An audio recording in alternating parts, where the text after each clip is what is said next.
Hello everybody and welcome along to the beautiful parkland setting that is Virginia International Raceway, or VIR if you prefer. Extraordinary, isn't it, to think that we almost lost this wonderful facility from professional racing just a few years ago, but not an small amount of work from everybody involved at VIR has made sure that this circuit, that this venue and this ribbon of tarmac, which has provided challenges for so many years, is back on the very top flight of racing. We're right on the border between Virginia and North Carolina. Indeed, if you drive to Virginia International Raceway from a roundabout, you cross the border several times to be honest. 17 corners and a track that follows the topography of this green and pleasant land. What a brilliant place it is. Action areas at turn 1 at the former Oak Tree corner. We'll still call it Oak Tree at turn 12. And then coming through the roller coaster to turn 17 as well. Always a real challenge at that point. There's a little bit of something for everybody. There's high speed, there's tough corners, and indeed it's a real setup nightmare for all of the technicians. And what we've got coming up for you in the next 45 minutes or thereabouts are the two sessions that will set the grid. As I said, just the GT cars. So we'll start with GT Daytona and then we'll move on to GTE. Delighted to say that joining me in the Haggerty Global broadcast booth is Jeremy Shaw and our pit lane reporter, our VP Racing Fuels pit lane and paddock reporter, Shea Adam. Shea, first of all, you've been keeping an eye on what's been going on because that's your job as the VP Racing Fuels pit and paddock reporter. How has everybody got on so far? Because we've not had the weather that we've got right now. Dry circuit, but that's not always been the case today. No, it's been quite the up and down day, and I say that with full pun intended, given how undulating this track is. A slightly delayed start to the day for full practice 1. Although they were the first cars out on track, there were two cars with issues, two cars that had a slightly delayed start. The first of which was the 44 Magnus GRT Lamborghini. They are battling with an electrical gremlin that is still plaguing them. It actually caused them to go out in the second practice session, which we'll get to in a moment, and stop on the racetrack, bringing out a red flag. It means that going into this qualifying session, John Potter has not turned a lap, and Andy Lally, as he's become accustomed to, will be starting the race without very much practice at all. The last two races he's done have both been NASCAR, where he's gotten no practice. The other car that had a bit of issue this morning was the number 3 Corvette. That's Jordan Taylor and Antonio Garcia, the points leaders in GTLM. There was a cracked fuel line fitting that the team found before the car rolled out for the start of the first practice. Now, they managed to get both of those fixed. No issues for those teams throughout the rest of the session until, of course, that electrical problem for Magnus kept rearing its head. At the end of that session, the 23 Heart of Racing Aston Martin, which we welcome back, they were going to race at Road America. They had a fuel cell issue.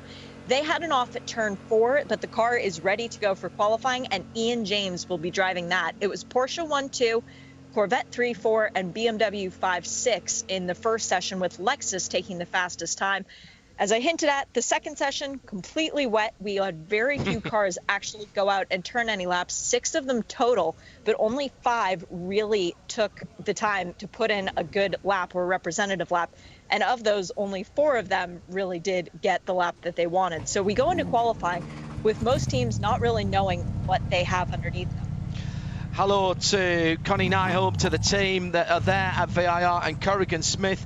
Oh, how I miss being in Virginia at the moment. Jeremy Shaw, even with overcast skies, there's something just very exciting about these GT-only events. The Porsches will come later on when we get to the GT Le Mans, but it's GTD first. Who do you pick for this? It's been so close all season, and we expect it to be exactly the same today.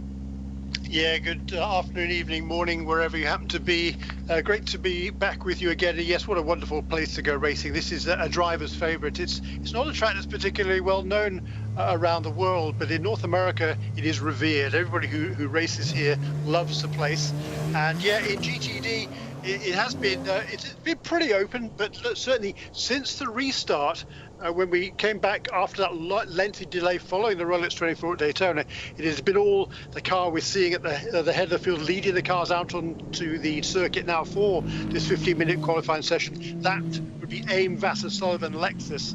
Those cars have been really tough to beat. Well, no one has beaten them because they've had 3 in a row. IMSA's, the technical people, tried to slow the cars down a bit. They added a little bit of weight for the last race at Road America. That didn't seem to work because it's still the quickest cars there by quite a good margin. A little bit more weight added again here for VIR. But once again, this morning, it was Jack Hawksworth at the top of the charts, John. Shea Adam will give us the qualifying drivers for GTD as they roll out. What do you have, Shea? Which order would you like it, John? Would you like numerically front to back to front? We haven't done anything fun in a while. Shoe size. Shoe size. I've got no clue. Listen, you go with whatever you've not been able to walk up and down the pit lane, so you go whichever way you want on this VP Racing Fuels Pit and Paddock report. All right, well, that's true. I am dying a little inside. Okay, Frank Montecalvo is doing the qualifying duties for the number 12 AIM, Vassar, Sullivan, Lexus. He's going to be trying to take back pole position from his teammate Aaron Telitz, who got it the last time out. He is qualifying in the number 14 AIM, Vassar, Sullivan, Lexus. Next up numerically is the number 16 Wright Motorsport Porsche with the best gift of the day, Ryan Hardwick, going out. Patrick Long is his co-driver and was super fast in that car this morning. Till Bechtolsheimer is qualifying the 22 Gradient Racing Acura. They did make a change on that car. They found a crack in one of the uprights in between the sessions, so they're hoping to get a little bit more speed out of it. As I mentioned, it's Ian James in the 23 Heart of Racing Aston Martin. And no changes as Rob Ferriol is doing the qualifying for Hardpoint in their Audi.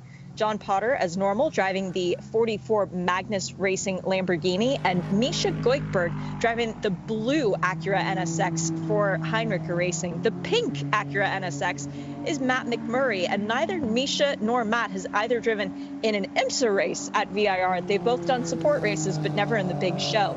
Cooper McNeil is in the WeatherTech Scuderia Ferrari in the number 63, and Gar Robinson in the 74 Riley Mercedes. And I believe we've got, Robbie Foley in the 96 Turner Motorsports BMW, Corey Fergus in the McLaren for Compass Racing. He's already got a pole this year. And we welcome back Paul Miller Racing in their number 48 Lamborghini, and that would be Madison Snow getting a little bit more track time. Yeah, he was doing the Lamborghini Super Trofeo as a solo driver. Brian Sellers concentrating on this race. If this is your first time joining us, no blocks, no breaks, as we're live in sound and vision in IMSA, on IMSA Radio and IMSA TV. 15 minutes were on the clock when we sent the cars out of the pit lane to the green flag. We're already down to under 12 minutes. Lovely, fresh, new painting on the curbs and on the pit lane exit, which the drivers will do their very best to scruffy up as quickly as they can. I did notice Kerrigan Smith saying, I really hope Andy Lally doesn't win this weekend. His tongue was firmly in cheek, by the way, for this.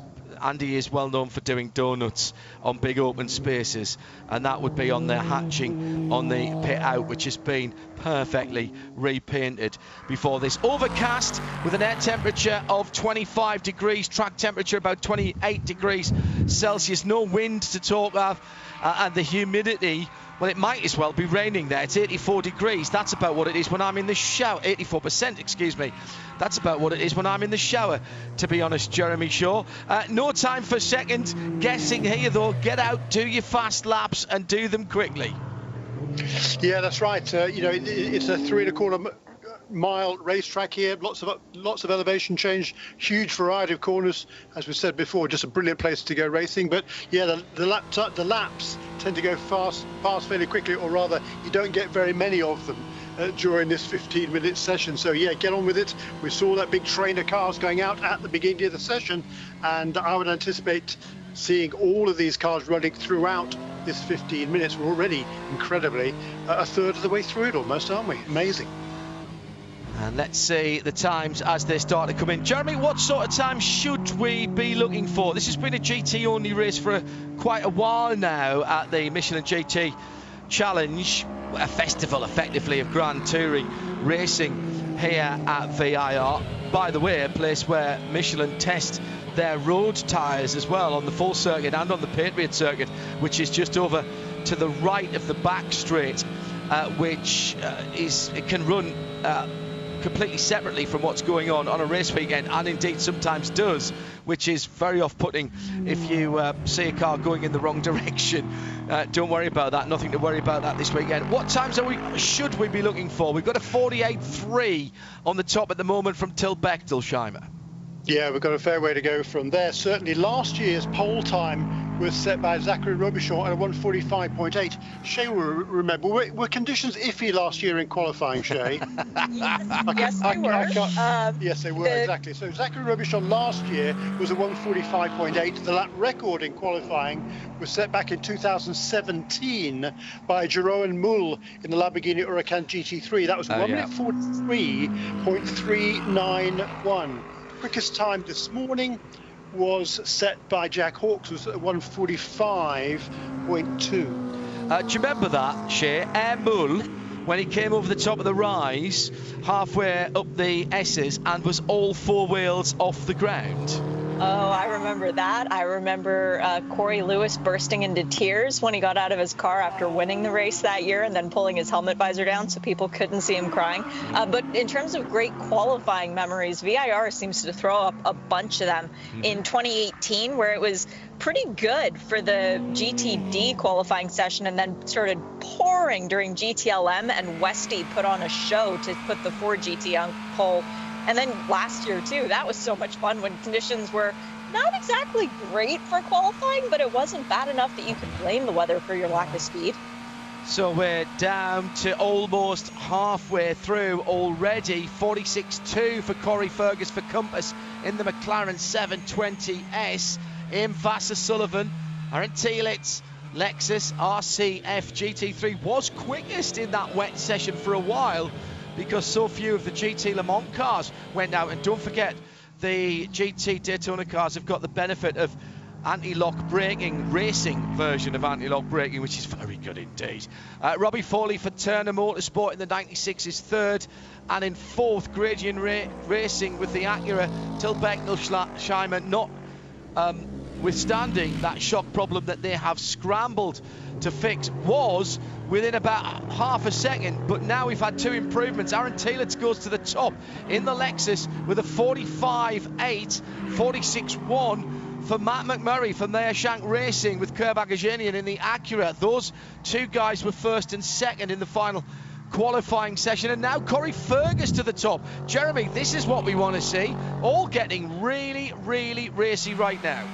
That's right, time's coming down. They're just completing their fourth laps. Madison Snow up into second place there in the number 48 Lamborghini. Great to see that car back again after Paul Miller Racing, of course, had won the Rolex 24 at Daytona, then has been sitting out as a result of the COVID-19 pandemic, and back again now. So super to see that car back again. You talked about Aaron Thielitz setting that fastest time in the second practice session. In fact, there were only two GTD cars that actually went out or that actually set a time during that session. And the reason there were so few primarily was the fact that that was one of the sessions where the final 15 minutes was set aside for GTLM. At that stage, with 15 minutes to go, the track was still pretty wet. So that's why there were no GTD cars out at the end of that session to kind of to get some sensible running in, as was the case with the GTLM guys. So that was very few laps turned by many of these teams and cars so far today, and now they're getting a good long run, and it's still Corey Fergus at the top, 1:45.236. This is by no means the longest track that we run, but it's quick, it's sinuous, and it's uphill and down dale, as we would say in the United Kingdom. It follows the contours of this beautiful area of Virginia, and all of a sudden we're down to 5.5 minutes, and Fergus from Snow, from Cooper McNeil in third, from Aaron Thielitz, from Matt McMurray, and up into second place Turner Motorsport, Robbie Foley with a 1:45.644. This is very impressive indeed from some drivers who've not had a lot of running today, and of course with the rain that we had, that will have cleaned off the surface of the track, it will still be relatively, as the drivers say, Jeremy Shaw, relatively green. It'll still be rubbering in. It will indeed. And Madison Snow up into second place there now for Paul Miller Racing at a 1:45.4. I think you just mentioned, he's also driving in the Lamborghini Super Trofeo events this weekend. He shared the car with some success with the first and second at Road America with his regular teammate in the IMSA WeatherTech SportsCar Championship, Brian Sellers. But this weekend he's driving that car solo, so he's going to get plenty of track time this weekend. As is Corey Fergus, of course, who is also driving. No, he isn't. That's Corey Lewis. Forget that. Scratch that. There's a Corey. There's a Corey somewhere, Jeremy. Foley, though, is getting plenty of track time also because he is driving in the Michelin Pilot Challenge Series as well. Yeah, don't forget, it's a bit of a swap around this weekend. We've swapped who's on the top bunk of the bunk beds as far as the race weekend is concerned. IMSA WeatherTech SportsCar Championship running on Saturday, tomorrow. And it's a very full race day, but we've got plenty of racing for you on Sunday when the Michelin Pilot Challenge takes centre stage, along with a couple of the other challenge series as well, all here on RS2 IMSA Radio. If you're outside the US, we'll have sound and vision for you for all of those sessions. In the US, well, XM Sirius, of course, on Saturday for the IMSA WeatherTech SportsCar Championship. And we'll make sure we keep you across everything that you need. You can always tune in to us on RS2 at www.radio-show.co.uk for that. Into the pits for Corey Fergus and for Madison Snow, 1 and 3 in the pit lane. Here comes the 5th place car, Frankie Monte-Calvo, Ian Vassar-Sullivan, Lexus RCF GT3 coming to the line now. He was leaning on it coming down the hill. The right rear Michelin, well, I was going to say scrambling for grip. It wasn't. It was in the air, so it was getting no grip at all. Doesn't improve last time around. Aaron Telitz does in the sister car, 7th position, 1:45.7.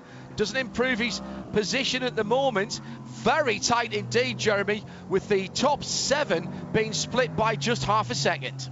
Yeah, that is good to see, isn't it? The McLaren's still out front, but only now by 0.074 of a second. Robbie Foley did improve last time around in the Turner Motorsport BMW, right on the tail now of that McLaren in terms of its pace, at least. That Liqui Moly Turner Motorsport BMW, they've had not much luck on their side, it seems, this season, but Robbie's on a cool down lap now. We'll see whether he brings that car into the pit lane or whether he can have another run at it. The 1st and 3rd place cars in this session are on the pit lane already. That's Corey Fergus and Madison Snow. And as a result of that, Matt McMurray now up into 3rd position for Meyershank Racing with Kerbagger Jadin, number 86 Acura at a 1:45.4. Boy, it is tight. Yeah, remember the reason that IMSA swapped around the WeatherTech race with the Michelin Pilot Challenge is because there's a small matter of an endurance race, although an endurance race with only one driver, going on at Indianapolis this weekend. That would be the 104th running of the Indianapolis 500 from the great state of Indiana. And we'll be putting that on the DVR and catching up with it as soon as we're finished with the Michelin Pilot Challenge. Although I have to say, Jeremy Shaw has admitted to me when we after we recorded the preview, he's hoping for a bit of a rain delay on that, aren't you, JS? Yes, I am. Yes, that would be good, so we can watch the whole thing from start to finish. Because I've got my hot dogs I'm super excited. Got everything in. It's going to be a great race on Sunday on NBC. Our TV colleagues, of course. And of course, there's quite a few team personnel or drivers or whatever that are involved are also here at VIR, but also in Indianapolis. I'm thinking Jimmy Vassar, of course, and Sully Sullivan. So they're running cars in Indianapolis, and also Townsend Bell, who's driving, of course, in this race, looking to get a second successive victory, having won along with Frankie Monte-Calvo at Road America a couple of weeks ago. Townsend Bell, he's going to be a part of that NBC commentary team at Indianapolis. At IMSA radio off the number 30. Oh my goodness, Rob Ferriol for Team Hardpoint is well onto what is very damp grass. And Michelin slick tyres give you wonderful grip when they're on the hard standing. When you're on damp grass and you have a little bit of an incline, this is going to take a bit of very clever driving. Don't spin the wheels, Rob. Get it into a higher gear and just let it tick over. He's come out of the oak tree corner, gone way wide with a little bit too much right foot and spun back across from the extreme left of the track onto the beautiful green area. We should have a cricket pitch cut into that, you know, JS. We should absolutely have a cricket pitch. It's a bit hilly up there. That's the only problem. I've played on worse, mate. I've played on worse. I promise you that. And he goes off onto the grass, and now he's going to really struggle to get back on. The checkered flag has come out, so I don't think it's going to spoil anybody's laps, as he has. Well, absolutely. Well, a little cricket clap then. A little, you know, members pavilion type clap for Rob Ferriol, who somehow managed to coax the great rival Team Hardpoint Audi back onto the surface. So then, I'm just checking to see who's out there. Aaron Tielitz at the moment is not on a quicker lap. Rob Ferriol's in the pits. Till Bechtelsheimer's in the pits. Matt McMurray, how's he going? Let's keep an eye on that. For the moment, I think we're going to be able to congratulate Compass Racing and the McLaren 720S GT3 as Matt McMurray pits. So now just Cooper McNeil to come in. We've got the number 14 out there as well. Aaron Tielitz has seen the checkered flag, so he won't improve. I reckon Corey Fergus has got this done by, now wait for this, 0.074 of a second. That is one of those clicks. That is how much or how little time he was ahead of the BMW M6 GT3 of Turner Motorsport and Robbie Foley, with Frankie Montecalvo just a 0.087 away in third, and the whole of the front row is separated by under 0.2 of a second, with Madison Snow only 0.217 of a second back. And let's say the top three rows, Jeremy Shaw, top three rows by under 0.3 of a second. That's what we like to see. Yeah, fantastic, isn't it? McLaren and BMW on the front row, then a Lexus and an Acura on row 2, a Lamborghini and the second of the Lexuses is on row 3, and also on row 4, the Ferrari of Cooper McNeil, who slipped down to 7th in the end, and Misha Goikberg. They also, even Misha Goikberg in 8th position. His deficit to the fastest time in this session, 0.334 of a second. Yes, a third of a second, covering the top 8. Fantastic. And that is what, 7 different manufacturers. Superb. And a third of a second round here is probably half a car's length at the line.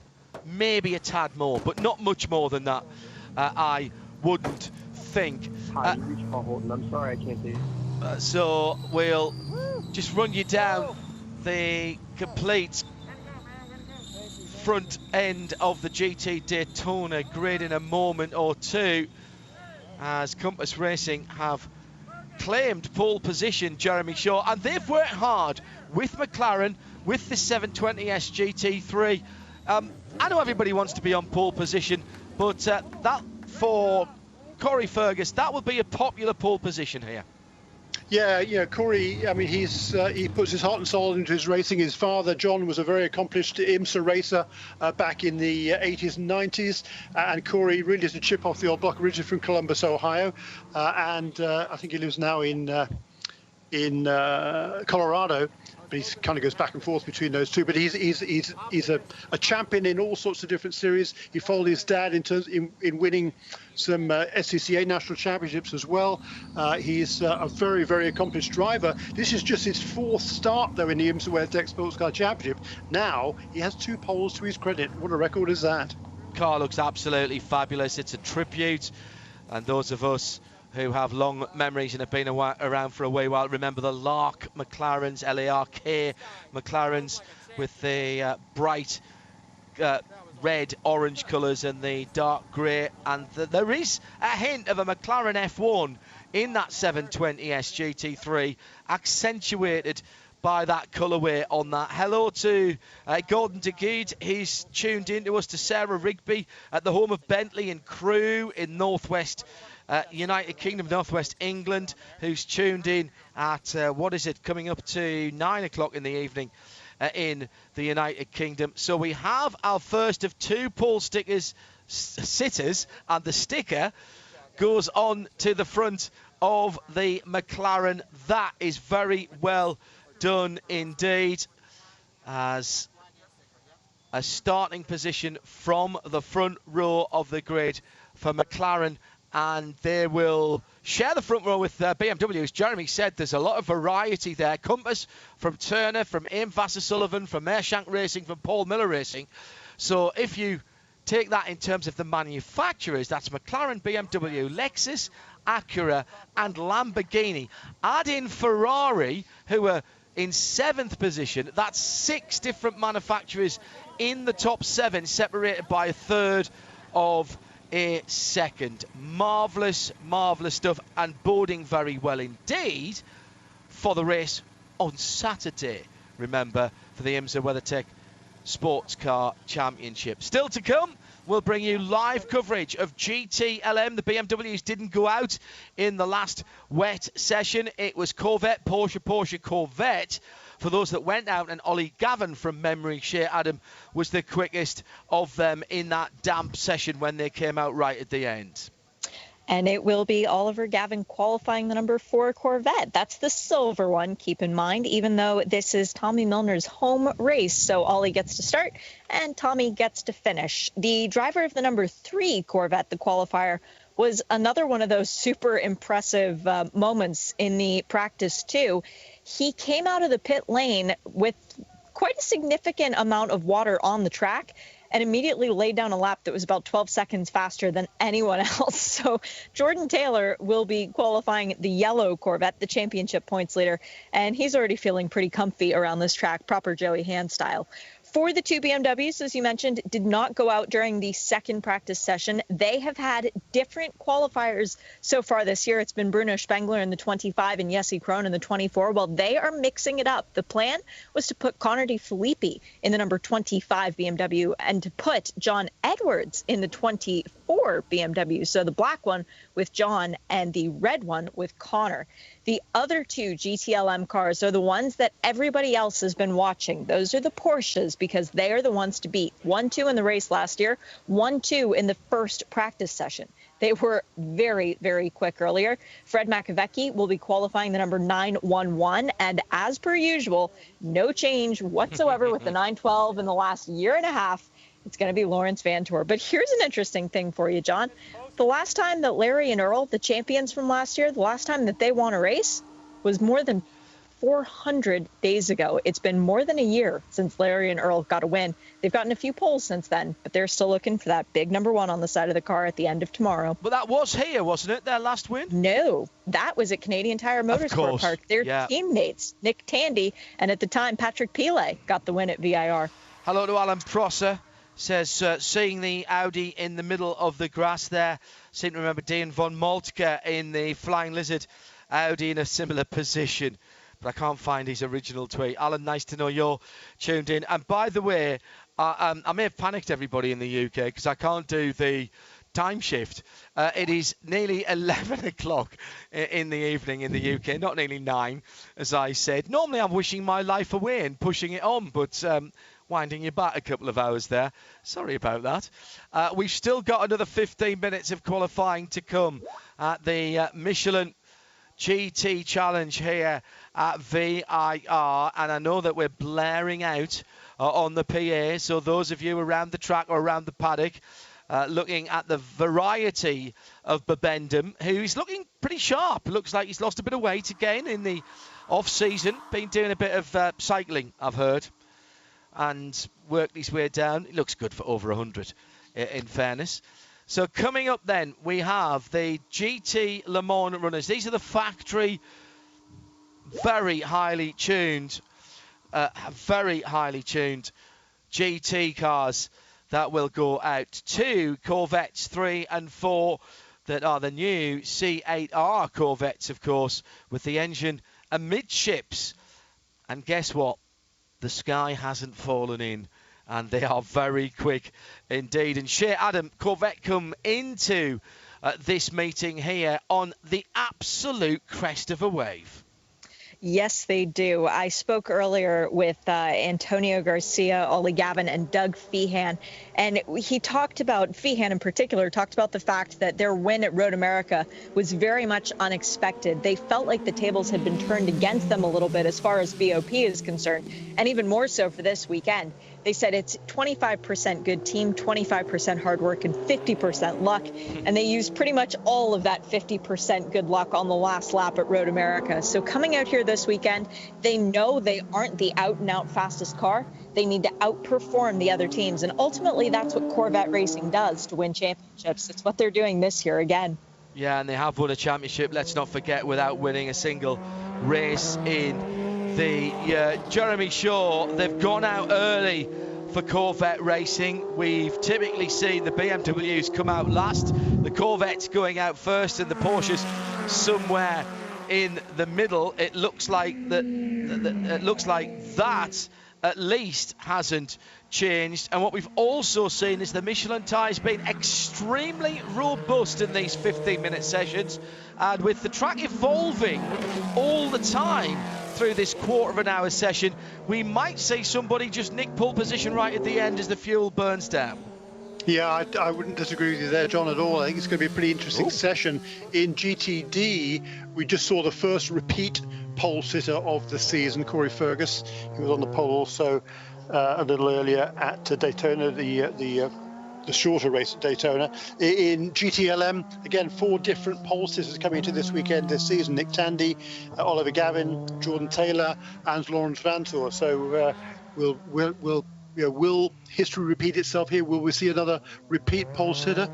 Not unlikely, but it's going to be an interesting session. I think it's going to be super, super tight.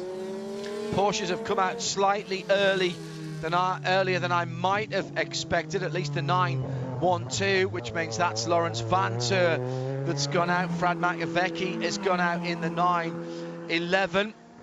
His teammate Earl Bamber recovering from being not Earl, but, well, what did we say it was? Larry, if you spell it backwards and upside down, because he was on his roof at the weekend, near enough, at the Xfinity race at Daytona, but none the worse for that. And he'll be waiting for his turn after Lawrence has finished qualifying and starting the race. McAvecchi out in the car that he shares with Nick Tandy, the 911.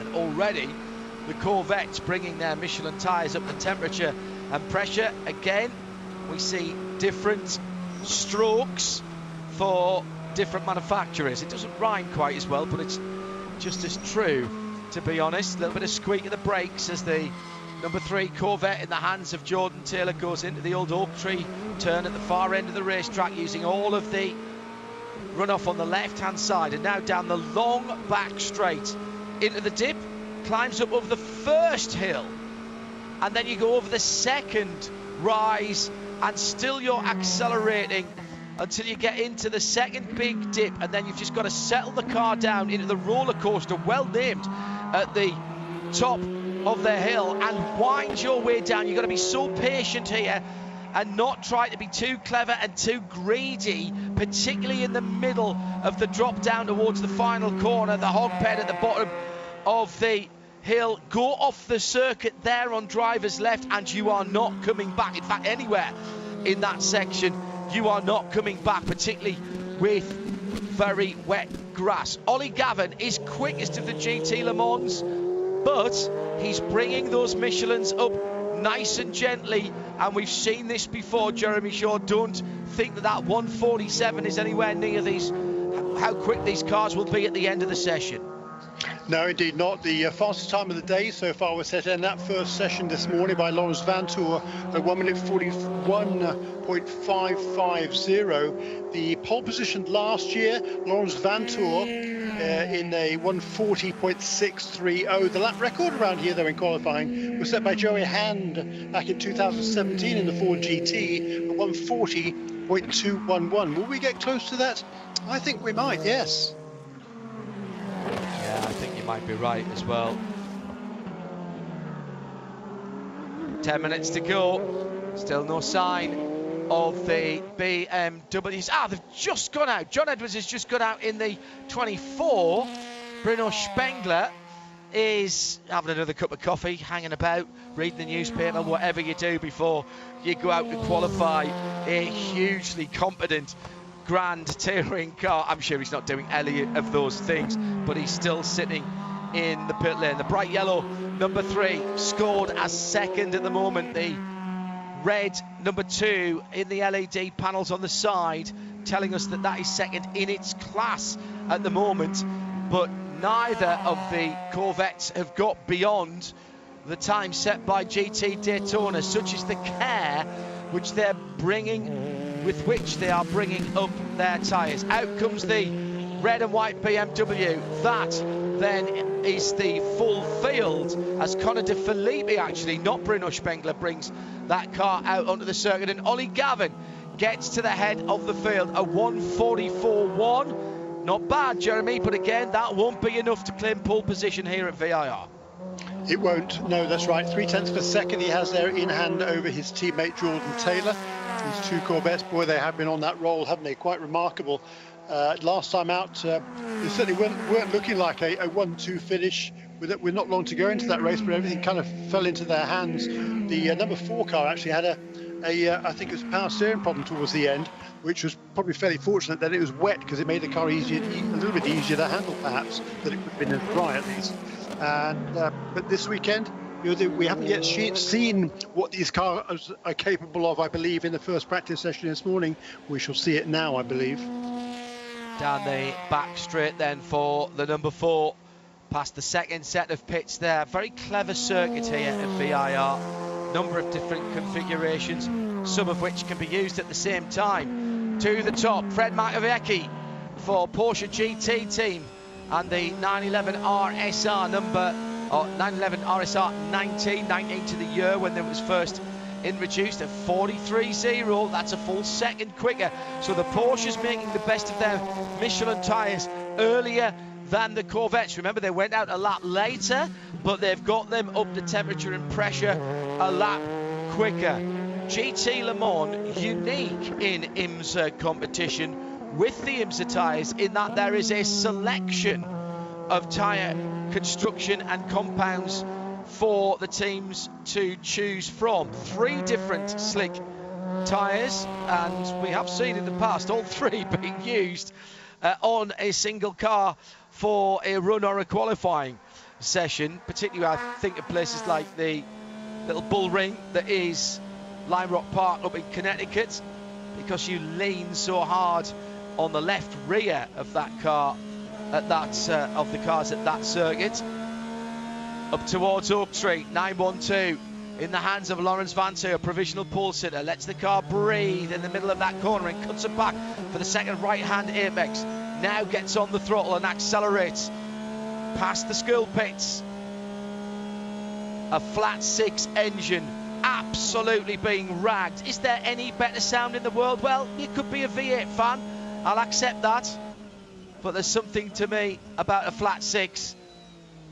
Now into the top of the hill and the roller coaster. Oh, just had to wait for a moment. He was a little bit quick into the first right-hander of the roller coaster. Just had to pause before he got back on the throttle. Now at the bottom of the hill, onto the front straight, through the final right-handed corner at turn 17. Moves across to the right-hand side of the track for the kink in the start-finish straight, and crosses the line and goes quicker again. A 41.0, but Makowiecki is even quicker. Makowiecki is quicker at 41.0, but Vanthoor even quicker, as my timing screen can't even keep up, of 40.7. So the 2 Porsches, Jeremy Shaw, at the moment leading the way. Yeah, by a pretty substantial margin. Jordan Taylor just up into third place, a full second behind for Fred Makowiecki then in second place, just less than 0.3 of a second off Laurens Vanthoor. I reckon this is just the second time that Mako has actually been here to VIR. He's here in 2016 where he qualified 8th, came home there with a podium finish, but this has been a good qualifying run so far by Mako to be within that. Just a couple of 0.3 of Laurens Vanthoor, who's got a lot more experience around here, including having the pole position 1 year ago. Pretty good effort.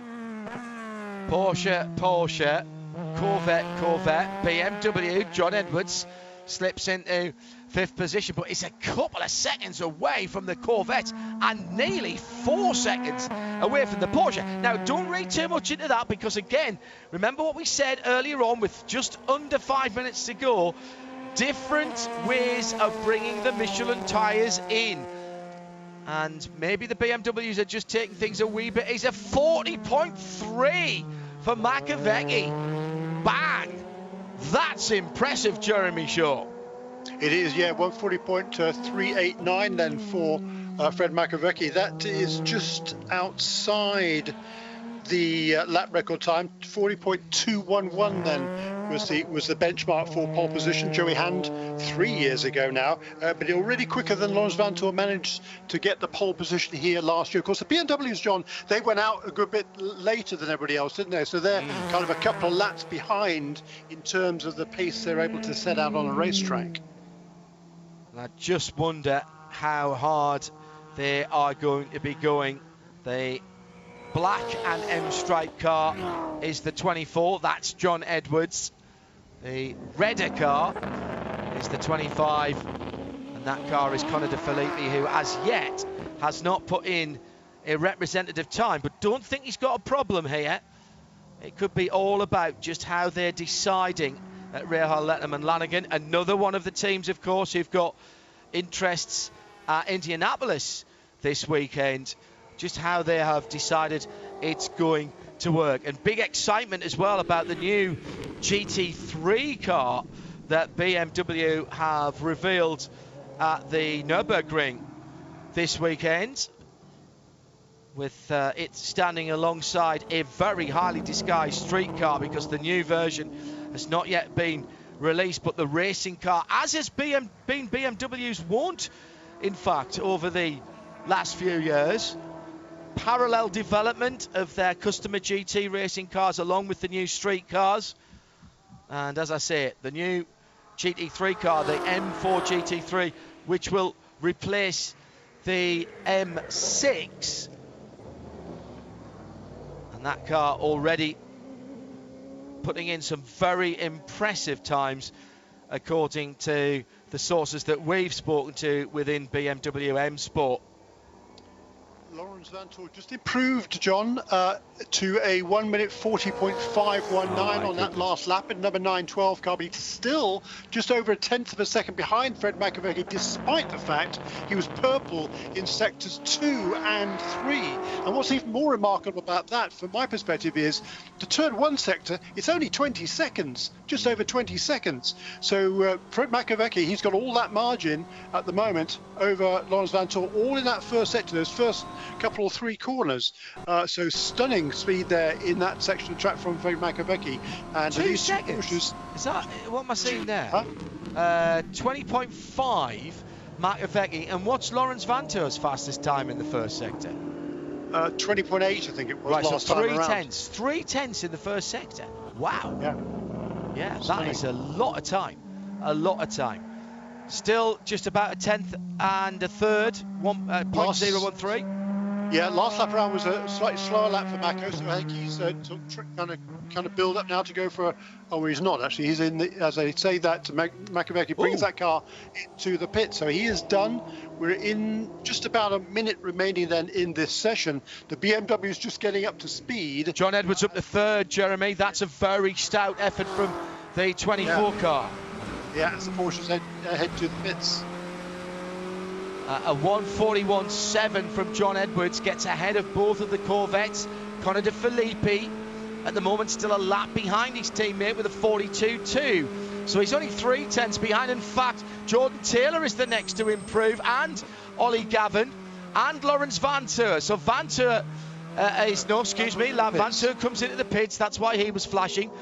Jordan Taylor and Ollie Gavin both improving, but still not getting close enough to the Porsches. But John Edwards now bounced back down to 5th position.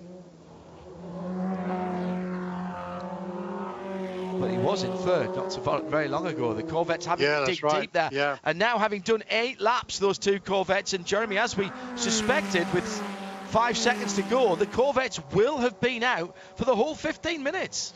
Indeed so here. And the number 3 car maybe getting a little bit of a drafting help here, particularly after they come out of Oak Tree Corner onto the back straightaway here. So potentially a slight gain for Jordan Taylor. Checkered flag is out on the session. And the first car to take that checkered flag is John Edwards in the number 24 BMW, as Connor De Filippi splits 2 Corvettes in the timing charts up to 4th position in car number 25. Checkered flag for Edwards. He's the first one to see it. Let me look at the split times. Taylor doing a good job in the number 3 cars. He's at the top of the hill now, at the top of the roller coaster, and will fall down the hill behind his teammate Corvette Racing's Ollie Gavin. They're both heading for the line now. This is the last moment. It's the moment. It's 9:11 from 9:12. 3 Corvette from 25 BMW, from 4 Corvette from 24 BMW across the line. Ollie Gavin pits. He knew he wasn't going to improve, but it looks like Jordan Taylor steered out and does not improve. 2/10 slower than his fastest time. Still out on the back straight at the moment. Connor De Filippi lighting up the timing screen with a couple of green sectors. Now, will he stay out? He'll know. He'll be looking at the delta, at the time difference between this lap and his best lap. It'll be on the screen, and his team will be telling him he's staying out. He's not going into the pits. He must think there's a chance of getting a little bit further, maybe not onto the front row of the grid, but can he switch sides? He can, and goes into 3rd.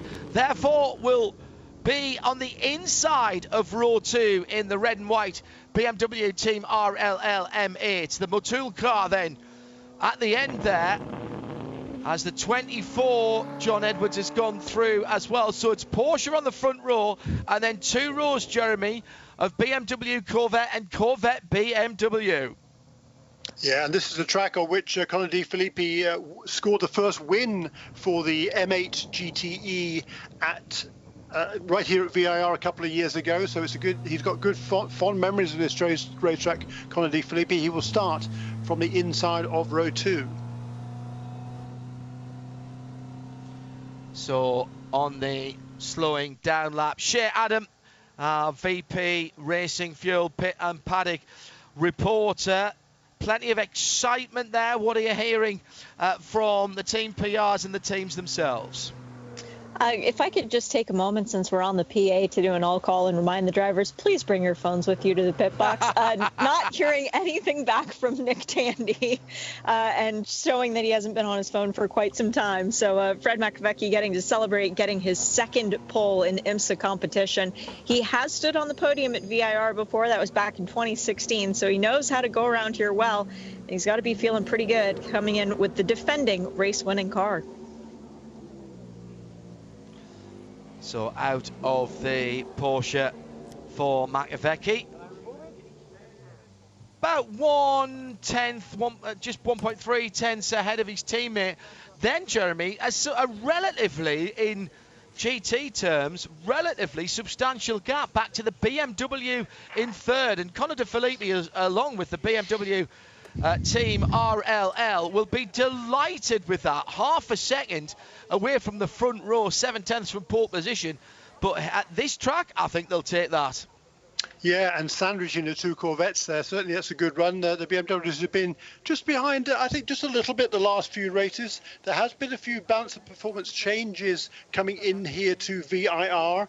The Corvettes and indeed the Porsches both added 20 kilos of weight coming in here. The BMWs, they've been allowed to take 5 kilos off. So a net 25 kilo gain for the BMWs compared to the other 2 compared to last time out. So I think they've taken good advantage of that. I think the Porsches. This is a track on which the Porsches always shine, is it not?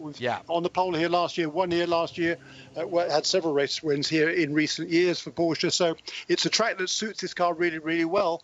And Fred Makowiecki, on just his second time here at VIR, that's a really fine effort to put that car on pole position. What a great way to end off a fast Friday at VIR. Thanks to our VP Racing Fuels pit and paddock reporter Shea Adam, and here in the Haggerty Global Broadcast Centre with me, John Hinoff, Jeremy Shaw was making sure that we had all the relevant stats and keeping his eye on what was going on. Congratulations to GTD pole sitters McLaren and Compass Racing. Corey Fergus did the hard work there and made sure they grabbed pole position, and it's a front row lockout for the Porsche GT team. The 911 from the 912, setting up a very exciting weekend. We race on Saturday for the IMSA WeatherTech SportsCar Championship, and it's live here on IMSA Radio and IMSA GT. Bye-bye.